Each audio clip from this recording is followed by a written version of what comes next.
எபிசோடுக்கான முதல் ப்ரோமோல விஜய் சேதுபதி கெத்தா மாசா வேற லெவல்ல வந்து சீன் போறாரு அப்படின்ற மாதிரி தான் சொல்ல தோணுது. எப்பவுமே விஜய் சேதுபதி முதல் ப்ரோமோ யாருக்கு? சாமிக்கு. ஸோ அந்த மாதிரி பார்த்தீங்கன்னா இந்த ப்ரோமோ வந்து சாமிக்கான ப்ரோமோ தான். ஏன்னா இதில் ஒன்றும் இல்லை. ஸோ பயங்கரமா ஒரு பில்டப் கொடுக்குறாரு. அது மட்டும் இல்லாமல் இந்த ப்ரோமோல பயங்கரமா வந்து பொய் சொல்லிட்டு இருக்காங்க. மக்களின் பேர் ஆதரவோடு அப்படின்ற மாதிரி சொல்றாங்க. இந்த சீசன் வந்து பேர் ஆதரவோடு போச்சுல்ல. அதாவது எல்லா சீசன்லயும் பார்த்தீங்கன்னா சீசனை பார்க்கும்போது சில விஷயம் பார்த்தீங்கன்னா திட்டுவாங்க. திட்டிக்கிட்டே ஒரு சீசனை பார்த்ததுன்னா இந்த சீசனாக தான் இருக்கும். ஸோ அப்படிப்பட்ட சீசனை கொடுத்துட்டு மக்களின் பேர் ஆதரவோடு ஏன் இப்படி மனசாட்சியே எல்லாம் புழுகுறீங்க? ப்ரோமோவா இருந்தாலும் ஒரு மாஸ் கொடுக்கறதா இருந்தாலும் ஒரு நியாயம் வேணாமையா அப்படின்ற மாதிரி தான் இருக்கு. சத்தியமா சொல்றேன், அந்த ப்ரோமோ பார்க்கும்போது அவ்வளோ காண்டாச்சு. எப்படா இந்த சீசனை முடிப்பீங்க அப்படின்ற மாதிரி எல்லாம் வெறுப்புல பார்த்துட்டு இருந்தா இதுல வந்து பேர் ஆதரவோடா அப்படியே ஆதரவு அள்ளி கொட்டிட்டாங்களே. சீரியஸ்லி காரி துப்பிக்கிட்டே ஒரு சீசனை வந்து பார்த்து முடிச்சிட்டாங்க அப்படின்ற மாதிரி சொல்ல தோணுது.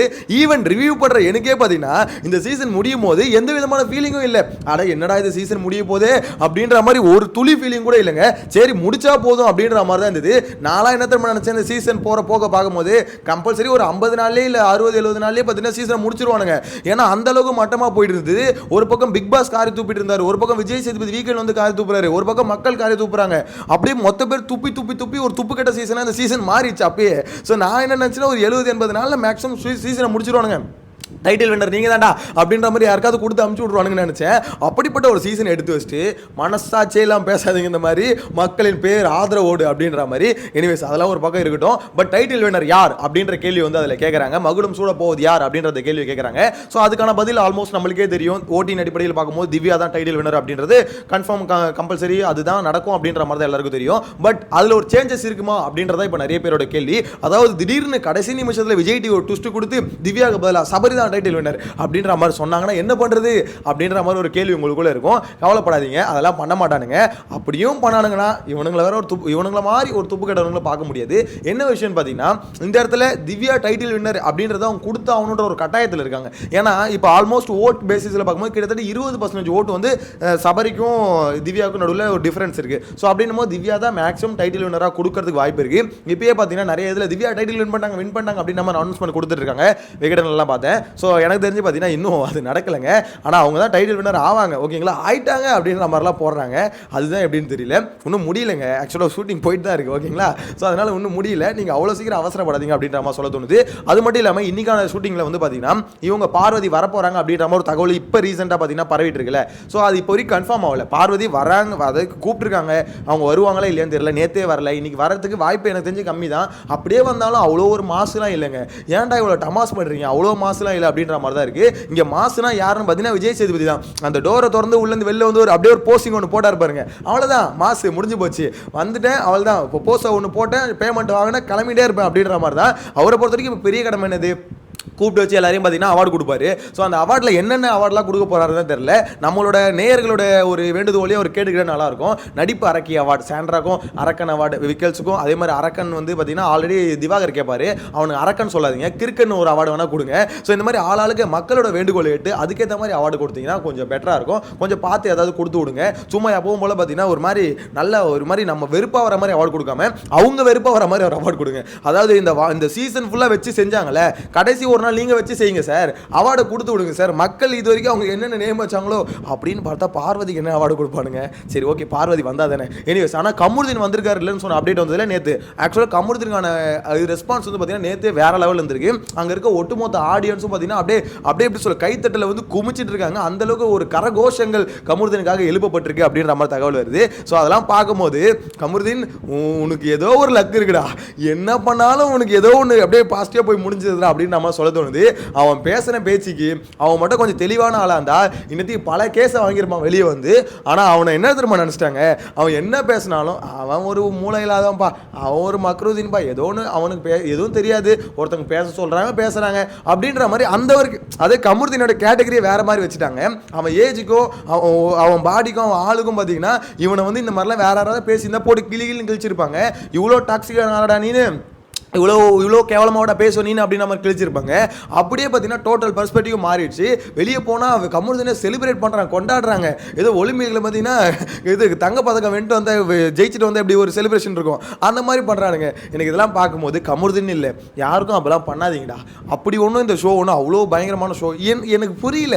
அந்த செலிப்ரேஷன்லாம் பார்க்கும்போது என்ன சரி ஓகே இதில் டைட்டில் வின்னராகவே இருக்கட்டுமே, அப்படி என்ன பண்ணிட்டாங்க, எதுக்கு அப்படி ஒரு ஆதரவு? நான் வந்து ஆக்சுவலாக அது வந்து பார்த்தீங்கன்னா கமருதீன்னு சொல்ல வரல, எல்லாருமே சொல்ல வர ஜென்ரலாகவே எதுக்கு அப்படி ஒரு இது கிரேஸ் எனக்கு ஒன்றும் புரியலையே. அது என்ன பண்ணிட்டாங்க உண்மையிலே சொல்கிறேன். அவ்வளோ எஃபோர்ட் எடுத்து ஒரு ஸ்போர்ட்ஸில் வந்து பார்த்தீங்கன்னா அச்சீவ் பண்ணுறவங்களுக்கு கூட இந்த ரெஸ்பான்ஸ் கிடைக்க மாட்டுது. அதெல்லாம் பார்க்கும்போது உண்மையிலே கடுப்பாக இருக்குங்க. இந்த மாதிரி ஒரு டிவி ஷோவில் வரவங்களுக்கும் ஒரு சீரியலில் நடிக்கிறவங்களுக்கும் இவங்களுக்கு கொடுக்குற ஒரு அட்டென்ஷன் வந்து ஏன் மற்றவங்களுக்கு கிடைக்க மாட்டுது அப்படின்ற மாதிரி தெரியல. ஸ்போர்ட்ஸில் உண்மையிலே அவ்வளோ எஃபோர்ட் போகிறாங்க, மாத கணக்கில் வருஷ கணக்கில் எஃபோர்ட் போட்டு அவங்க ஜெயிச்சு ஒரு விஷயத்தை செலிப்ரேஷன் இங்கே வரும்போது பார்த்தீங்கன்னா எவனும் மதிக்கிறதே இல்லை. ஆனால் இந்த மாதிரி ஆட்கள் வந்து பார்த்தீங்கன்னா இப்படி தூக்கி வச்சு கொண்டாடுறாங்க.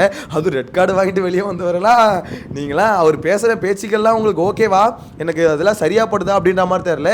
எனிவே ஸ்டேஜில் வந்து பார்த்தீங்கன்னா கமருதீனுக்கான ஒரு கரகோஷங்கள் பயங்கரமாக எழுப்பப்பட்டிருக்கு. ஏன்னு பார்த்தீங்கன்னா எல்லாரும் பார்வதி அட்டாக் பண்ணுறாங்களே தவிர கமருதீனை அட்டாக் பண்ண மாட்டாங்க. அவர் புள்ள பூச்சி எதோ தெரியாத ஒரு பச்சை புள்ள அதனால் ஏதோ பண்ணிடுச்சு அப்படின்ற மாதிரி பார்த்தீங்கன்னா தட்டி விட்டுறாங்க அப்படின்ற மாதிரி தான் சொல்ல தோணுது. ஓவராலாக இன்றைக்கான கிராண்ட் ஃபினாலே எப்படி இருக்கும் அப்படின்ற மாதிரி பார்த்தீங்கன்னா ஒரு மாதிரி மட்டமாக தான் இருக்கும். எப்படி ப்ரோ சொல்கிறீங்க மட்டமாக இருக்குன்னு? ஆமாம் இந்த சீசனே எப்படி இருந்தது, அப்போ இந்த ஷோ மட்டும் அப்படியே ஹிட் ஆகிடுமா என்ன? அதுவும் கொஞ்சம் மட்டமாக தான் இருக்கும். கொஞ்சம் பார்த்துட்டு ஏதோ கடைசி இவ்வளோ நாள் பார்த்த பாவத்துக்கு கடைசியாக இதையும் பார்த்துட்டு போ அப்படின்ற மாதிரி தான் இன்றைக்கான கிராண்ட் ஃபினாலேயோ பார்க்கணும். அது மட்டும் இல்லாமல் ஒரு விஷயம் சொல்லவா, பர்ஃபார்மன்ஸ் நீங்கள் நிறைய பேர் பண்ணியிருக்காங்க. நேற்று அதை ஷூட் முடிஞ்சதில்லை. ஸோ அதுலேருந்து வர தகவல் படி பார்த்தீங்கன்னா நிறைய பேர் பர்ஃபார்ம் பண்ணியிருக்காங்க. அமித் பண்ணியிருக்காரு, அமித் ஒரு பொண்ணு பர்ஃபார்ம் பண்ணியிருக்காங்க, கானா வினோத், திவாகர். ஸோ இவங்களாம் சேர்த்து ஒரு கூட்டாக ஒரு பர்ஃபார்ம் பண்ணியிருக்காங்க. ஸோ இந்த பர்ஃபார்மன்ஸ்லாம் கொஞ்சம் பெட்டராக இருக்கும்னு நினைக்கிறேன். எனக்கு தெரிஞ்சு விஜய் சேதுபதி வளவலன்னு பேசாமல் அந்த பர்ஃபார்மன்ஸை போட்டு ஷோ முடிச்சிருங்க. 6 மணிலேருந்து வரை ஸ்டார்ட் பண்ணுறீங்க, ரொம்ப நேரம்லாம் இழுக்காதீங்க சார், முடியாது சார். ஒரு முடிஞ்ச அளவுக்கு ஒரு 7-8 மணிக்கெலாம் பார்த்தீங்கன்னா கப்பை கொடுத்து முடிச்சு விட்ருங்க சார். ஏன் சார் அவ்வளோ தூரம் பெருசாக போவேண்ணா சார்? ஏன்னா நீங்கள் என்ன பண்ண போகிறீங்க, முடிஞ்ச அளவுக்கு அங்கே உட்காந்துருக்க மிச்ச எக்ஸ் கண்டஸ்டண்ட்டை வச்சு பார்த்தீங்கன்னா கதையாக அழைப்பீங்க. அதுதானே வேணாம், எதுக்குன்றேன் அந்த அளவுக்கு இன்ட்ரெஸ்டிங்காக இல்லைன்றேன். ஏன்னா அவங்க பேசுறதை வந்து கேட்டாச்சு, இந்த சீசன் ஃபுல்லாக கேட்டாச்சு, அதுவே எங்களால் கேட்க முடியல. அதில் வேறு நேற்று எபிசோட பார்த்தவங்களுக்கு நிறைய பேர் தெரிஞ்சிருக்கும் என்ன மாதிரி ஒரு பர்ஃபார்மன்ஸை போடானுங்க, ட்ராமாவை போடானுங்கன்னு எல்லாரும் பார்த்தோம். அப்படியே கதறி அழுகுறானுங்க. ஏன்டா டே இந்த இவ்வளோ உங்களுக்கு ஒரு வழி இருக்குதுன்னா அந்த பிக் பாஸ் உங்ககிட்ட எவ்வளோ கதறினாரு, ஒரு டாஸ்க்கை எவ்வளோ ஒழுங்காக விளையாடி தொலைங்கடான்னு. அப்போலாம் அவனுங்களுக்கு தெரியல, பிக் பாஸ் உங்களை மிஸ் பண்ணுறமே, பிக் பாஸ் நீங்கள் தான் பிக் பாஸ், எனக்கு கடவுள் பிக் பாஸ் நீங்கள் சொல்கிறது ஒவ்வொரு வார்த்தையும் என் வாழ்க்கையை மாற்றிருச்சு, திருத்திருச்சு, கிழிச்சிருச்சு. எனக்கு புரியலையே. அந்த மனுஷன் அவ்வளோ கெஞ்சினாரு, சீரியஸ்லி காரி துப்பிட்டாருங்க அந்த மனுஷன். ஸோ அவ்வளோ வேலை பண்ணி அவ்வளோ எஃபர்ட் போட்டு அந்த மனுஷன் கேட்கும் போதும் சரி, அவ்வளோ டீட்டெயில்டாக ஒரு விஷயம் எக்ஸ்பிளைன் பண்ணும்போது சரி, புரியாமல் ஒரு டாஸ்க்கை புரிஞ்சிக்காமல் விளையாடி அந்த மனுஷனை கடுப்பேற்றிட்டு இப்போ வந்து பிக் பாஸ் நீங்கள் தான் பிக் பாஸ் இவனுங்க உருட்ட. அவர் வந்து பார்த்தீங்கன்னா எந்த சீசன்லையும் இல்லாத அளவுக்கு இந்த சீசனில் உங்களை நான் மிஸ் பண்ணுறேன் அப்படின்ற மாதிரி அவர் உருட்ட. ஆனால் அவர் புழுடாக இருப்பாருங்க. நேற்று இப்போ வரைக்கும் எனக்கு மனசுக்குள்ள இருக்குதுங்க, அந்த மனுஷன் மாதிரி மனசாட்சியே எல்லாம் புழுவ முடியாது. எந்த சீசன்லையும் இந்த மாதிரி மிஸ் பண்ணது இல்லையா, இந்த சீசனில் தான் முறையாக அவருக்கு வந்து ஒரு மாதிரி ஒரு கனத்த இதயத்தோடு விடை கொடுக்குறாராம். எனக்கு தெரிஞ்சு இவனுங்க வெளியே போனதுக்கப்புறம் யபா அப்படின்ற மாதிரி ஒரு பெருமூச்சு விட்டு முடிஞ்சது அந்த சீசனு. ஏன்னா பாதியிலே பார்த்தீங்கன்னா பிக் பாஸ் ரிட்டையர்மெண்ட் வந்து எழுதி கொடுத்துட்டாரு, இதோட இந்த சீசனில் சொடலை முத்து வேலையை ஓட்டியே போயிட்டான் அப்படின்ற மாதிரி பார்த்தீங்கன்னா அப்பயே எழுதி கொடுத்துட்டாருன்ற ஒரு தகவல் தான் வந்தது. அப்படி பம்படி வாங்கிட்டு இப்போ வந்து உருட்டுறாருன்னா உனக்கு ஒரு பெரிய, அதாவது உன் வாயும் உருட்டு என்ன வேணா உருட்டலாமையா அப்படின்ற மாதிரி தான் இருக்கு.